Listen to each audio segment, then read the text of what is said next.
কর্মচারীদের থেকে Levy collection করত, যারা কেন্দ্র দেয় না বলে মিছিলের লাইন লম্বা করত, যারা বিশেষ তহবিলের নামে এই তহবিলের নামে কর্মচারীদের শোষণ করত, যারা তৎকালীন সময়ে তৎকালীন বামপন্থ সরকার যখন কর্মচারীদের বঞ্চিত করেছিল, তৎকালীন বামপন্থ সরকার যখন অর্থনৈতিকভাবে কর্মচারীদের শিকদাঁড়া ভেঙে দিয়েছিল, তখন কিন্তু বন্ধুগণ ওই সমস্ত লোকদের মুখ থেকে কর্মচারীদের স্বার্থে আমরা কোনো কথা শুনতে পাই নাই।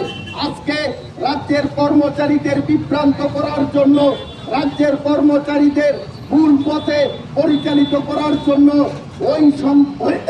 ওই অংশটা যারা বিগত দিনে সিপিএম বা সিটুর হয়ে থাকতো, আজকে তারা কর্মচারীদের বিভ্রান্ত করার অপচেষ্টা করছে।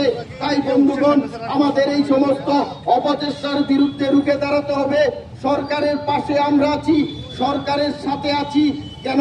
কারণ এই সরকার যেহেতু আমাদের সাথে আছে, এই সরকার যেহেতু রাজ্যের সর্বস্তরের মানুষের কল্যাণকর চিন্তা ভাবনা নিয়ে কাজ করছে, তাই সরকারের পাশে থাকা আমাদের দায়িত্ব এবং কর্তব্য।